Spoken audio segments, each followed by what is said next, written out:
اچھا ریاکاری کیا ہے؟ دکھلاوا. بندے کو بڑا جی چاہتا ہے یار میں نیکی کروں نا، پتا تو چلے میں نے کیا کیا ہے، یار کمال ہے، اتنا اتنا اتنا چندہ دیا اور کوئی اعلان ہی نہیں ہے، اتنے اتنے سجدے کیے، پتہ ہی نہیں کسی کو کہ کمرے کے اندر جا کے کتنے نفل پڑھتا ہوں، تہجد پڑھتا ہوں. تو اب نیکی کر، پہلے تو مشہور تھا نیکی کر دریا میں ڈال، اب تو نیکی کر فیس بک پہ ڈال، ہر چیز سوشل میڈیا پہ ڈالنی ہے. تو یہ جو دل کی چاہت ہے نا اندر سے، یہ سمجھو یہ بڑا باریک وار ہے. اور احادیث میں ریاکاری کے بارے میں اس قدر شدید روایتیں ہیں کہ اللہ کے حبیب علیہ الصلوۃ والسلام فرماتے ہیں کہ جب لوگ اپنے اعمال لے کر آئیں گے نا اللہ کی بارگاہ میں، اگین وہی والی بات، باکس والی بات یاد ہے نا کہ باکس کھولا تو کچھ نہیں. ریاکار جب اللہ کی بارگاہ میں اعمال لے کر آئیں گے تو ریاکاروں سے کہا جائے گا ان کے پاس جاؤ جن کے لیے تم ریاکاری کرتے تھے، انہی سے جا کے اپنا اجر لے لو. اللہ فرمائے گا میرے پاس کچھ بھی نہیں ہے، لوگوں کو دکھانا تھا نا، جاؤ ان سے جا کے لے لو اجر. ہمارا کیا ہوگا اگر ہمارے روزے، ہمارے حج، ہمارے عمرے، ہمارے صدقے اگر یہ کہہ دیا گیا؟ اور یہ اتنا باریک وار ہے شیطان کا کہ پتہ بھی نہیں چلتا، کہیں نہ کہیں بہانے سے ہم سے وہ ریاکاری کراتا ہے. وہ مشہور حدیث آپ نے کئی بار سنی ہوگی کہ قیامت کے دن اللہ کی بارگاہ میں سب سے پہلے ایک شہید کا فیصلہ ہوگا. اس سے کہا جائے گا تو نے کیا کیا؟ اللہ فرمائے گا میں نے تجھے اتنی نعمتیں دی. وہ مانے گا یا اللہ ہاں مجھے نعمتیں ملی. حدیث کا خلاصہ ہے اللہ فرمائے گا تو نے کیا کیا؟ کہا یا اللہ میں نے تیری راہ میں جہاد کیا، لڑتے لڑتے شہید ہو گیا، جان دے دی تیری بارگاہ میں. یعنی آپ سوچو یار جان دینے سے بڑھ کر تو کچھ نہیں ہے نا. مگر اللہ کی طرف سے کیا ارشاد ہوگا؟ تو جھوٹا ہے، تو نے اس لیے یہ عمل کیا کہ تجھے بہادر کہا جائے، مجاہد کہا جائے، تجھے کہہ لیا گیا. اے فرشتوں اس کو جہنم میں ڈال دو. شہید جہنم میں. کیوں؟ نیت اللہ کی رضا کی نہیں تھی نا، شہرت کی تھی، لوگوں کو پتا چلے. اب اللہ کی بارگاہ میں ایک سخی لایا جائے گا. اے اللہ کی راہ میں خرچ کرنے والوں غور سے سنو.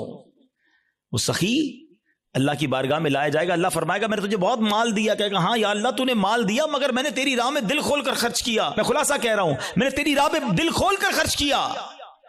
ارشاد ہوگا کہ تو جھوٹا ہے، تو نے اس لیے کیا کہ تجھے سخی کہہ لیا جائے.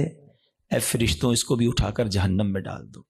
دنیا میں سخی مشہور ہو گئے تھے نا، بس اب جہنم میں جاؤ. تیسرا قرآن کا قاری لایا جائے گا، علم سکھانے والا لایا جائے گا.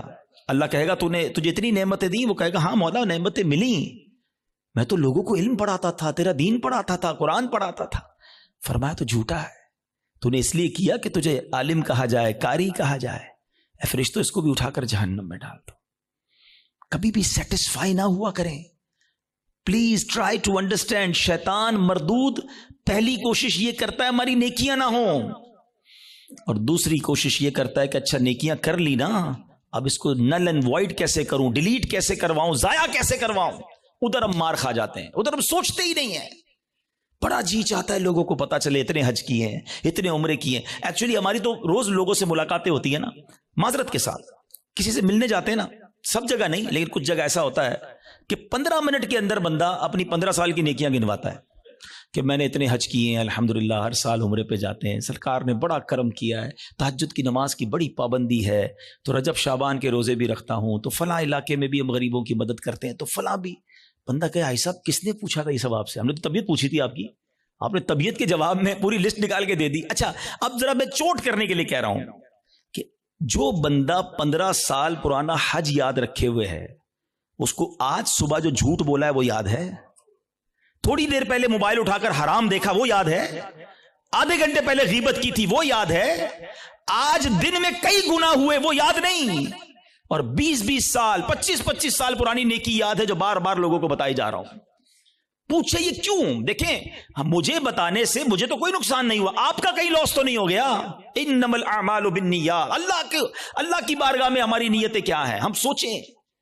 تہجد تو اکیلے میں پڑھتا ہے نا بندہ، لیکن کبھی ہم نے پڑھ لی تہجد، اب پیٹ میں درد ہو رہا ہے، سامنے والے کو کیسے بتاؤں کہ تہجد پڑھی ہے؟ بس یار آج بہت تھکا ہوا ہوں. خیریت کیوں تھکے ہوئے حاجی صاحب؟ تو الحمدللہ تہجد میں اٹھ جاتا ہوں نا. اچھا آپ تہجد بھی پڑھتے ہیں؟ اور ہوں دل وچ ٹھنڈ پی گئی، اینو پتا چل گیا اسی تہجد گزار نے.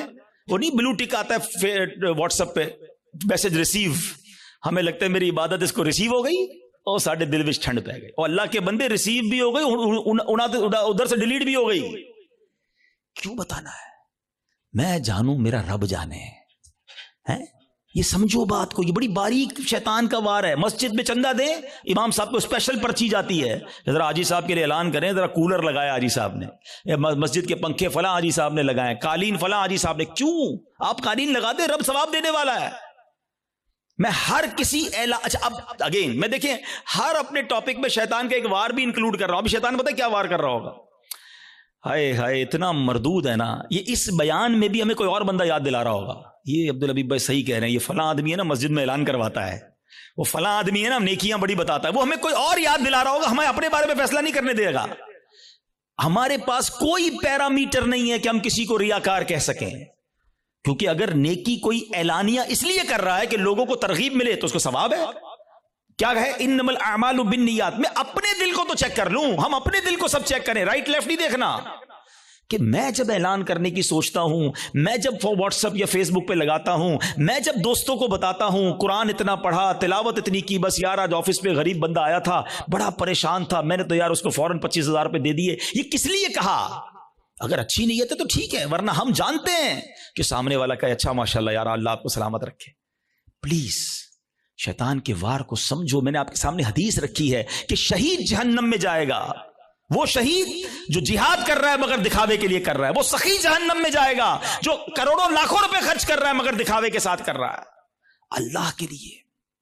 ایک چپتا ہوا سوال کر کے اگلے ٹاپک کی طرف جاتا ہوں.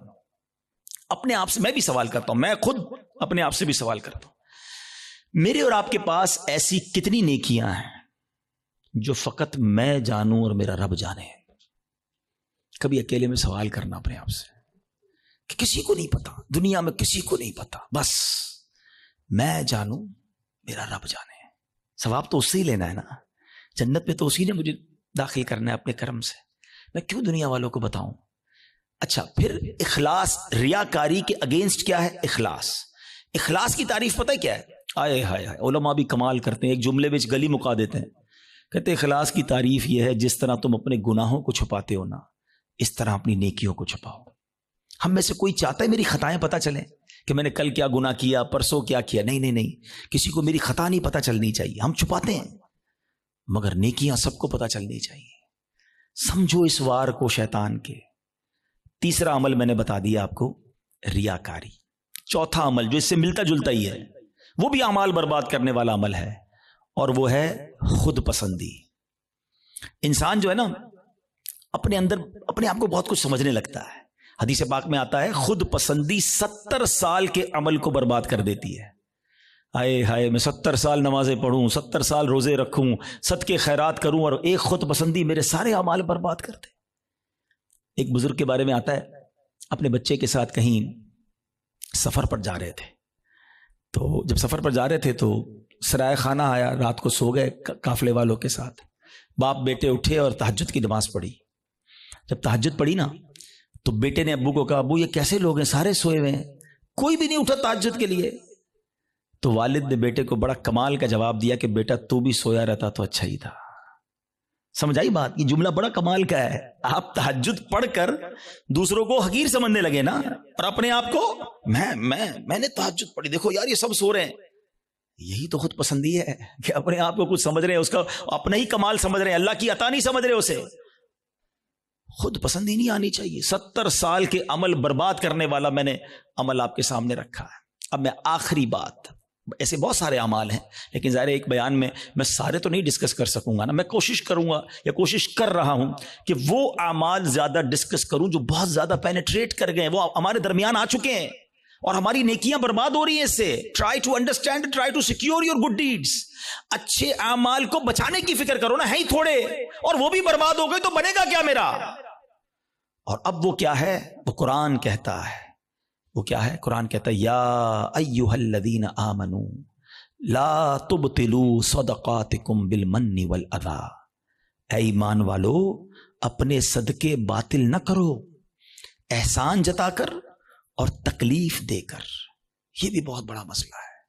اول تو کسی کے ساتھ بھلائی کرنی نہیں ہے, اور بھلائی کر لی اب ساری زندگی اسے احسان جتانا ہے. یاد ہے نا میں نے نوکری دلائی تھی, بھول تو نہیں گیا؟